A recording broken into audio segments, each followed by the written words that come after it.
Hey guys and gals, this is vid 2 of the Colecovision pickups. In this one I'll show you the system, and I'm going to show it to you first so you can see all of its awesomeness and beautiness, as in this thing definitely looks near mint now, but wasn't completely that way when I got it, as in I had to do some nerd surgery and swap between both of my systems, as in I already had a Colecovision basically to make this thing as nice as it is.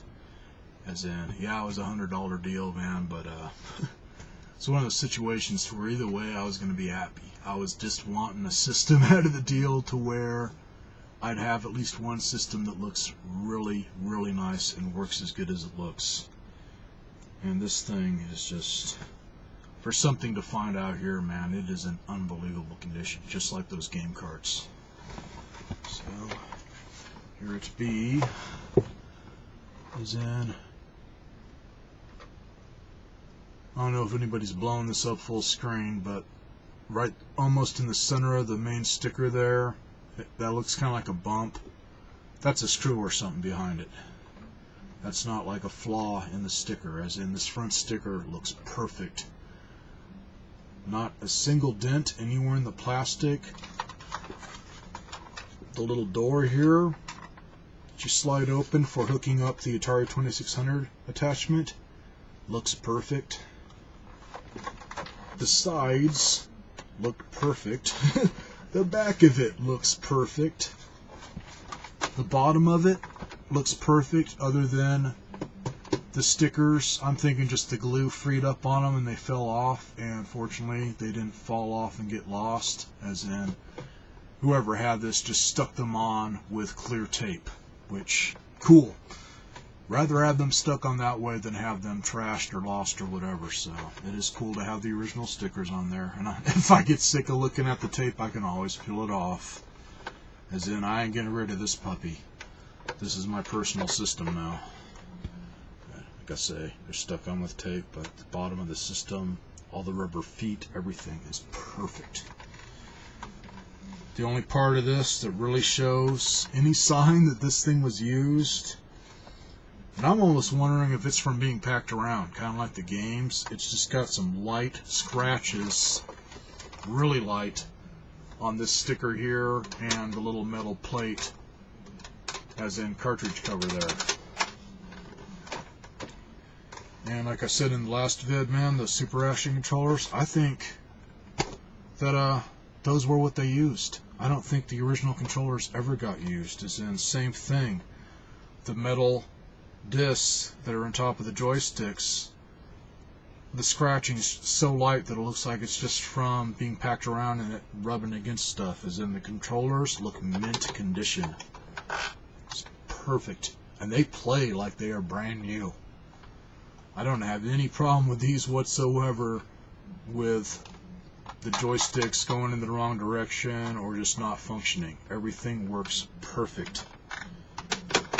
But that's not the way it was, as in, hint on what I did. Only the outside is what I bought from the guys, and I don't think it was him. He's a gamer himself and he takes care of his stuff. I'm thinking it's whoever had this last, as in maybe it originally came from somebody that took really good care of their stuff, and then it ended up in hell/Kingman, Arizona. But it looked like somebody had jammed in a cartridge and a couple of the pins were tweaked, which that I fixed.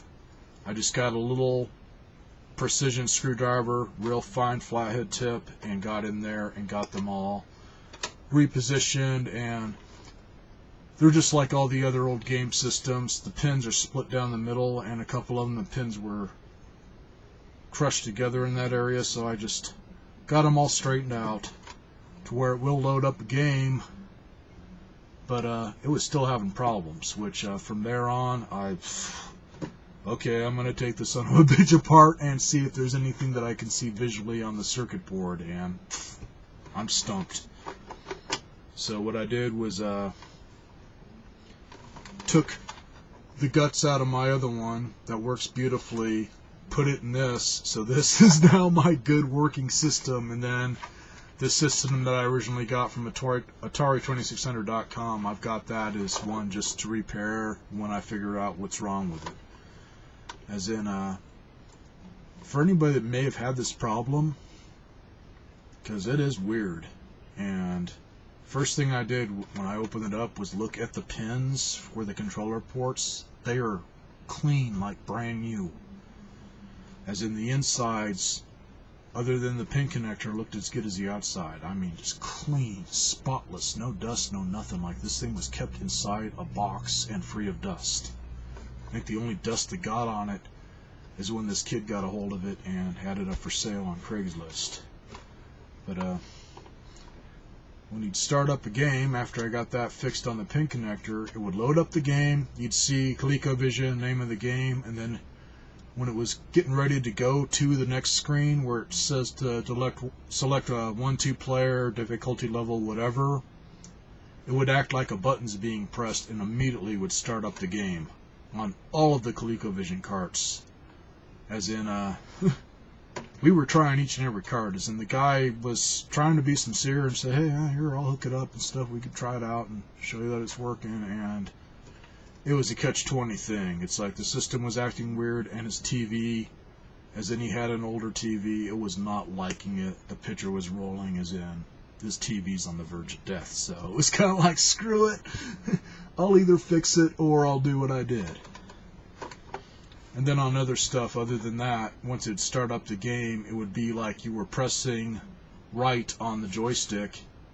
As in, if I played like Burger Time or any other game where you got the character running around, it would immediately run to the right of the screen and stay there, and either be frozen to where you can't do anything, or it would be to where you can move it, and then as soon as you let go of the stick, it immediately goes to the right.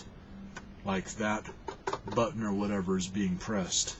And then some of the games couldn't use the fire button, some of them the keypads would be all screwy, so I'm almost wondering if one of the chips went out. Don't know.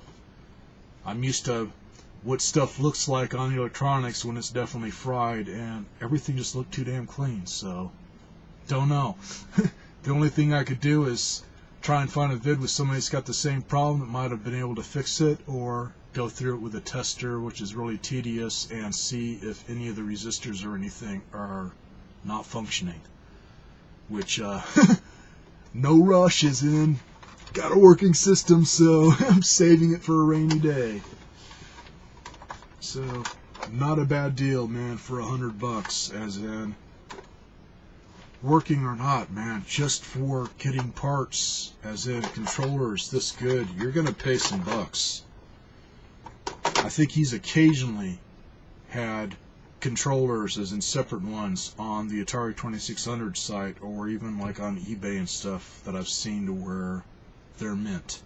But very seldom, and usually they want like $30 a piece at the least for the amount of cash, plus shipping. So not cheap to find them in good shape. As in, they're not the best. On my other system, I've already worn out one of the controllers. The other one, it's like I'm just saving it, same as this other system, for a rainy day to figure out how to fix it. As in, it's the joysticks that wear out. It's the way they did them. They'll get to where they just don't respond good. So, for me, these will last forever, as in all I use them for is the keypad. I got that one Colecovision controller that's aftermarket that I showed in a previous vid that I can use, or even better, I like using one of my Wiccos, man, like my big ass command control with this. Is in, all you gotta do is unplug controller 2, or even controller 1, plug in your Atari type controller, and then just use controller 2 for the keypad. So, kick-ass deal. Well, I'm not going to let this one go in the 10 minutes. I'm going to keep this one fairly short too. And catch you guys later. Feel free to comment.